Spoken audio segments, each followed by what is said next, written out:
Hey YouTube, the reason why I'm doing this video is to kind of testify against some stuff that been going on with me. I was told that I was a proud woman. As you can see, my glasses have been knitted together. I can't even afford glasses. I was told that I need to abase myself, meaning to lower myself, and that I have too much pride.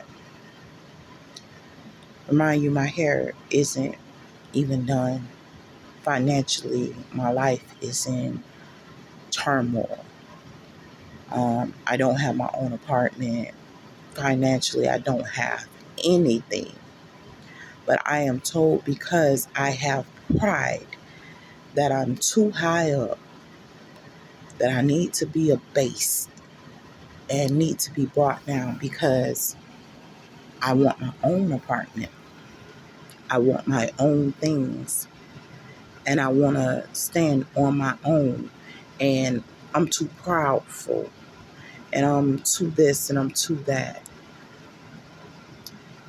I don't know if you know my story, but I have been dealing with rape situations because my community has an issue with prostitution and trying to prostitute women.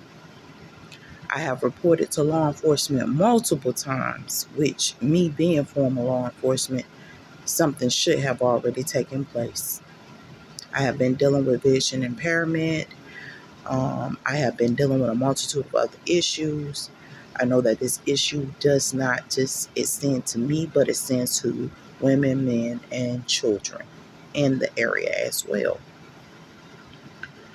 But I was told this is happening to me because I won't bring myself down to my accusers, because I choose to serve God and everything. And you can probably understand I reacted instead of was proactive, because there was a lot of build up, and I said some things probably that God may not forgive me for, but it was the God-given truth about how I felt. I'm not going to use those words that I use, but only God knows my heart.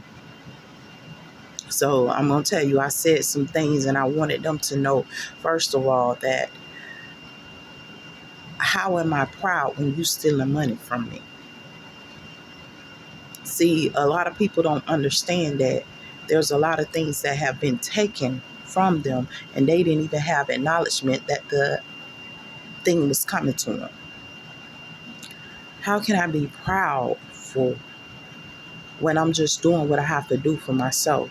I'm trying to learn. I'm trying to break into nursing, teaching, the legal field. I have like a multitude of things that I'm juggling and, trying to become talented with, trying to learn and expand myself with. And although these people feel that I am like just high up there,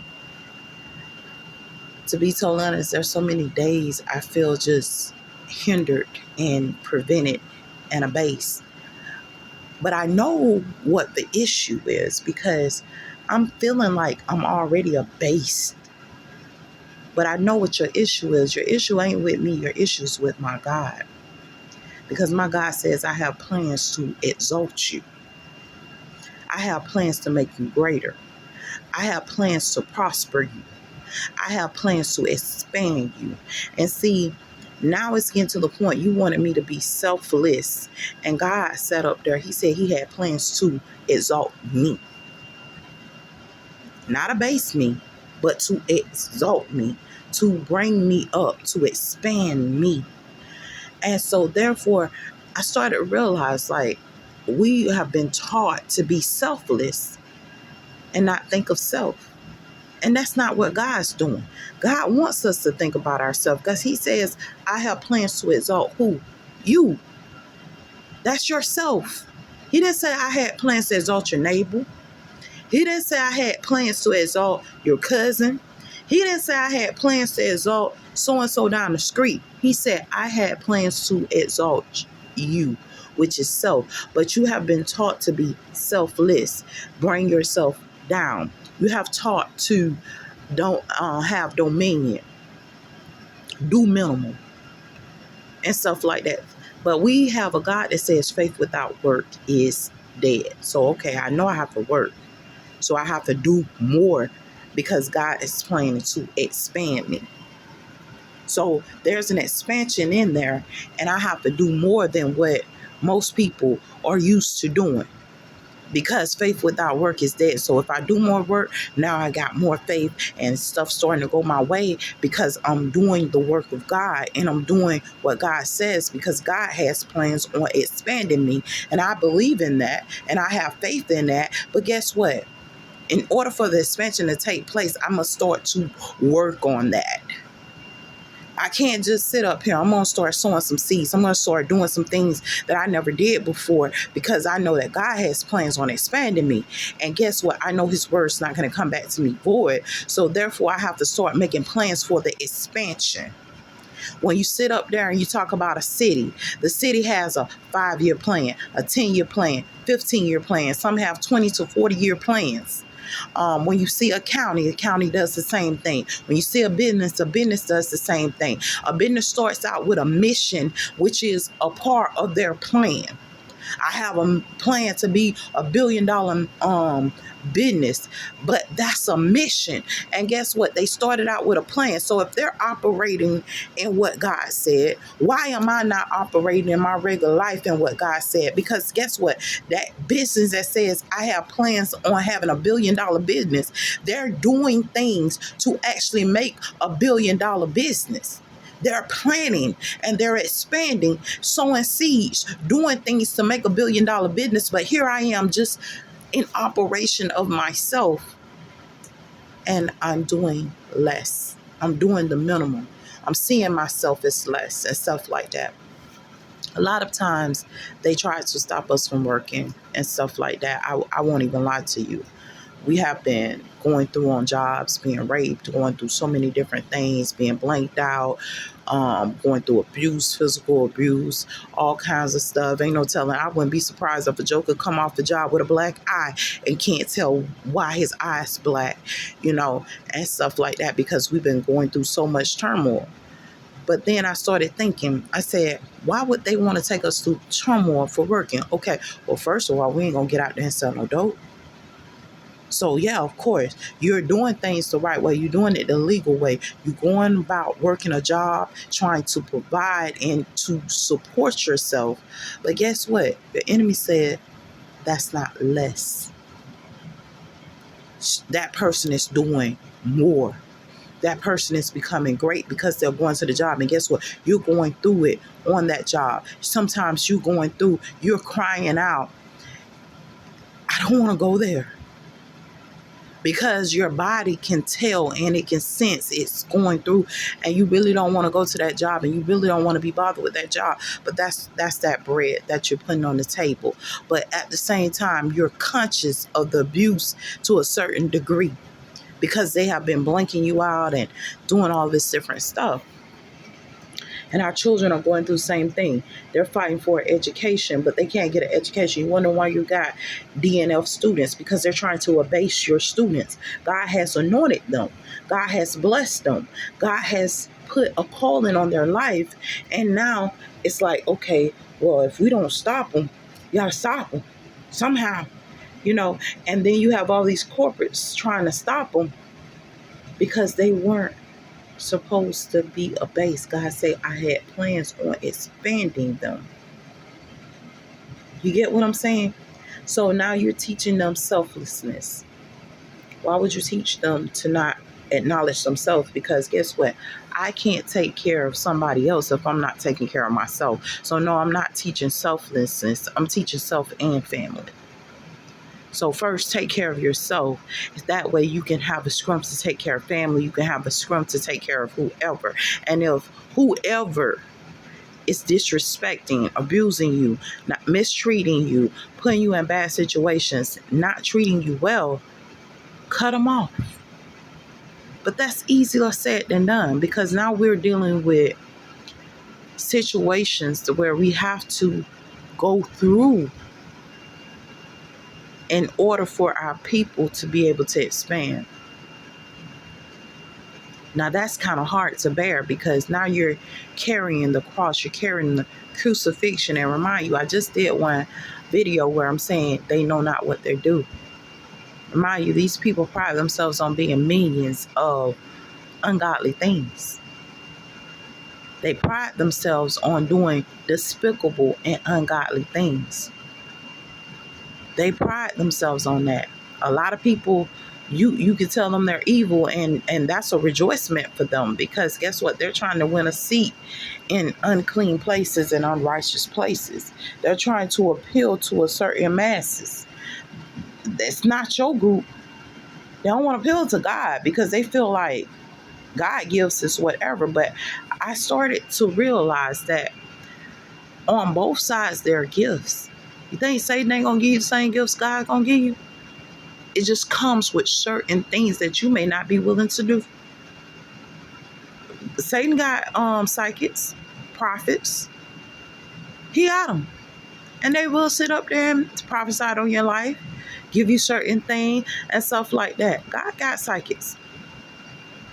Satan got people that practice the art of witchcraft and magic and stuff like that. God got holy people that practice religion, where they would sit up there and they would exorcise all unclean spirits and stuff like that. And it's called it's a holy religion called Wiccan. That they exercise the same thing. So remind you, we're in a battle. So both sides have tools and talents and all of this different stuff that can be passed on to you, skills and all kinds of stuff. The question is now, are you willing to pay the price? The price for serving God is totally different from the price of serving Satan.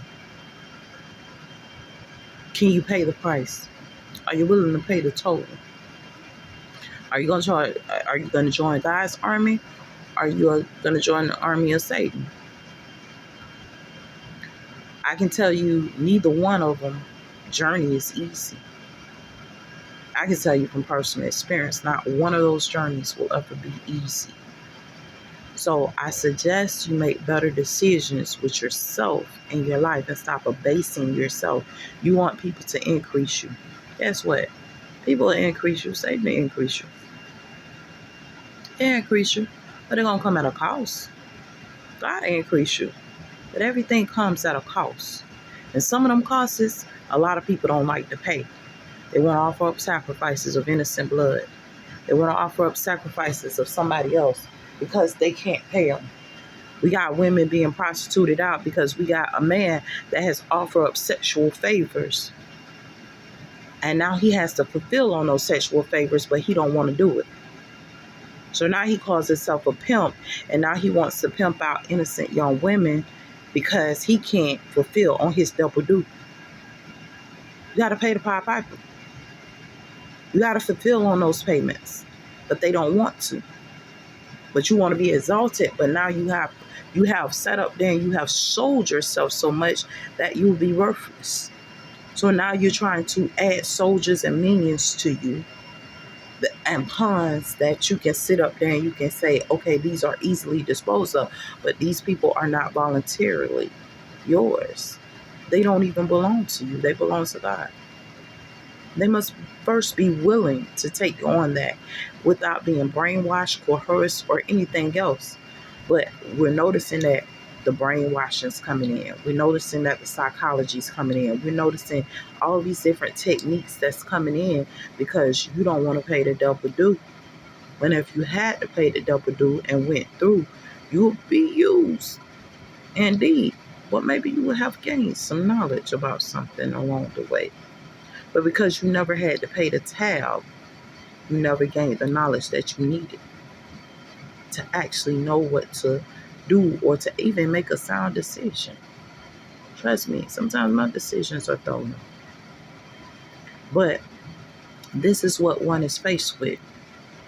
So if a man sits up there and he sells himself as a unclean spirit, and you say you're going to do all kinds of whorism things, which whorism is a part of Satan. That don't belong to God. God sits up there and tell his, and they must practice virtue, not be sexually active, sit up there and follow behind the words of God, implement the words of God, not be sexually, not get involved in certain things, to purify themselves and slowly strip away all traces of any form of sin. This is God's own. But Satan says, okay, take on this sin, embrace sin, and you will conquer the world. God says, strip away sin, and you will conquer the world. You have to choose a side. I can only tell you this. You can't get mad with someone who has decided to strip away sin, but you want to fill them up with STDs every 5 minutes and trichomoniasis, gonorrhea, syphilis, and all this stuff by raping them off because you decided you want to sell your soul and the price wasn't what you wanted, so you want someone else to go through with you who is pure. It's unfair to them. Eat your own pie, in the words of Skinny and Stephen King. Eat your own pie. Take on your own curse and embrace it. Because if someone else has to take it on, you will lose. Anyway, hopefully these words encourage you. Remember, don't sit up there and lessen yourself. Do more. Don't be selfless, but be for yourself. Focus on yourself, your family, and the extensions of you to expand you and stuff like that. And the family ain't acting right, cut them off. Go on. Sometimes we have to go it alone or whatever the case may be. Another thing, be careful what you sign on to. I chose God. I'm not saying that that's the choice you're going to make, but I hope you make the right one. That will be beneficial to you. But I can tell you something. If you're getting involved in a lot of stuff, do not get mad and try to make someone else suffer or offer someone else up as a sacrifice in your place when you chose this, because the gifts that you're supposed to get is in you going through that. If you chose Satan, you need to go through that because it's a gift in that from Satan. But we chose God. It's a gift in us purifying ourselves from God. And we plan to get them all. Good luck with everything. May God bless you.